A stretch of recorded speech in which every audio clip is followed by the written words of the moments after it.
गणेशाय नमः। गणेश भगवान सभी भक्तों का कल्याण करेंगे। दोस्तों, हिंदू धर्म में महिलाओं के लिए हरतालिका तीज का व्रत बहुत ही महत्वपूर्ण होता है। इस बार वर्ष 2024 में हरतालिका तीज का व्रत 6 सितंबर दिन शुक्रवार को रखा जाएगा। पंचांग के अनुसार प्रतिवर्ष भाद्रपद शुक्ल तृतीया को हरतालिका तीज का व्रत रखा जाता है। धार्मिक शास्त्रों के अनुसार यह व्रत निर्जला होता है। इस दिन प्रत्येक पहर में भगवान भोलेनाथ का पूजा और आरती की जाती है। उसके बाद घी, दही, शक्कर, दूध और शहद मिलाकर पंचामृत बनाया जाता है, जिससे भोलेनाथ का अभिषेक किया जाता है। महिलाओं द्वारा किए जाने वाला यह व्रत बहुत ही कठिन होता है, क्योंकि इसमें महिलाएं निर्जला रहकर और रात्रि में जागरण करके यह व्रत पूर्ण करती हैं। इस दिन सुहागिन महिलाओं को सिंदूर, मेहंदी, बिंदी, चूड़ी, काजल और साड़ी इत्यादि का पिटारा बनाकर सुहाग दिया जाता है। यह व्रत सुहागिन महिलाएं अपने पति की लंबी आयु और कुंवारी लड़कियां अच्छा वर पाने के लिए करती हैं। तो चलिए हम जानते हैं कि इस साल हरतालिका तीज का शुभ मुहूर्त क्या है और पूजा की विधि क्या है। पंचांग के अनुसार भाद्र शुक्ल तृतीया तिथि का आरंभ 5 सितंबर 2024 को दोपहर 12:21 से हो रही है और तृतीया तिथि की समाप्ति 6 सितंबर 2024 को दोपहर 3:01 तक होगी।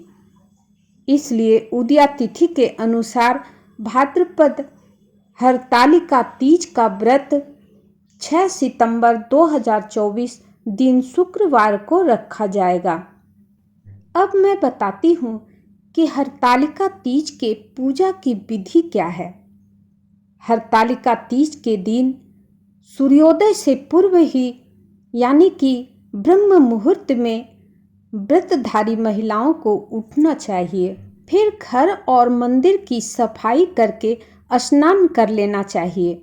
फिर स्वच्छ वस्त्र धारण करके मंदिर में जाकर पूजा पाठ जो नित्य करते हैं उस तरह से पूजा कर लेनी चाहिए। उसके बाद व्रत का संकल्प लेना चाहिए। फिर मिट्टी या बालू से भगवान शिव, माता पार्वती और गणेश जी की मूर्ति बनाना चाहिए। उसके बाद केले के पत्ते से एक मंडप तैयार करना चाहिए और वहाँ पर एक छोटा सा चौकी बिछाकर और उसके चारों ओर से केले के पत्ते से मंडप तैयार करके उसमें चंदवा, फूल इत्यादि से सजाकर उसमें भगवान भोलेनाथ, माता पार्वती और गणेश जी की मूर्ति स्थापित करना चाहिए। उसके बाद फल, फूल इत्यादि से विधि विधान से उनकी पूजा करनी चाहिए। भगवान भोलेनाथ को पीला चंदन, पीला वस्त्र इत्यादि अर्पित करना चाहिए। बेलपत्र एवं कनेर के फूल से पूजन करनी चाहिए और गणेश भगवान का भी दूब और बेलपत्र, पीला वस्त्र अर्पित करना चाहिए। उसके बाद माता पार्वती को सुहाग की सभी सामग्री अर्पित करना चाहिए। लाल कुमकुम लगाना चाहिए, लाल चुनरी पहनाना चाहिए।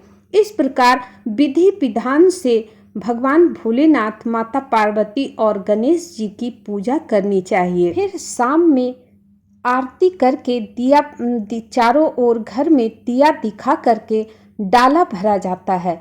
उस समय वहाँ जहाँ पर कि आप मंडप बनाए हैं वहाँ पर बैठ करके एक बांस का डाला या पीतल का थाली या बरगुना जो भी हो उसमें जो आप पकवान अगर घर पे बनाए हैं तो वो तरह तरह का जैसे ठेकुआ, पिरकिया, पुआ इत्यादि उस डाला में भरा जाता है और उसके बाद अक्षत, भींगा चना और मौसमी फल जैसे कि नारियल, केला, सेब जो भी उस समय पर्याप्त मात्रा में मिल सके उसे भरना चाहिए। उसके बाद उसमें जनेऊ, सुपारी, पान और सिंदूर, अक्षत जो भी हो उसमें भर के और उसके बाद एक स्वच्छ वस्त्र से उसे बांध दिया जाता है। फिर हरतालिका तीज के व्रत की कथा जैसे शिव पार्वती विवाह की कथा इत्यादि सुनी जाती है या पढ़ी जाती है। उसके बाद आरती गाया जाता है और उसके बाद रात्रि में भजन कीर्तन करते हुए जागरण किया जाता है, रात्रि जागरण किया जाता है। रात भर महिलाएं सोती नहीं हैं, कीर्तन भजन गीत इत्यादि गाते हुए रात्रि जागरण करती हैं।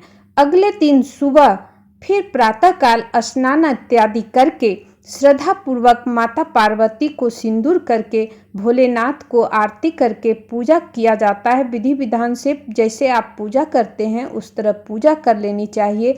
उसके बाद जो आप अलग अगर कोई भी श्रृंगार का सामान रखे हैं तो उसे किसी सुहागिन महिलाओं को दान करना चाहिए। उसके बाद अगर आप रेत या मिट्टी से शिवलिंग बनाए हैं तो उनको सुबह जलाशय में विसर्जन किया जाता है। उसके बाद जो डलिया बांधे हैं अपने पति से खुलवाकर उससे डलिया के प्रसाद से व्रत का पारण किया जाता है।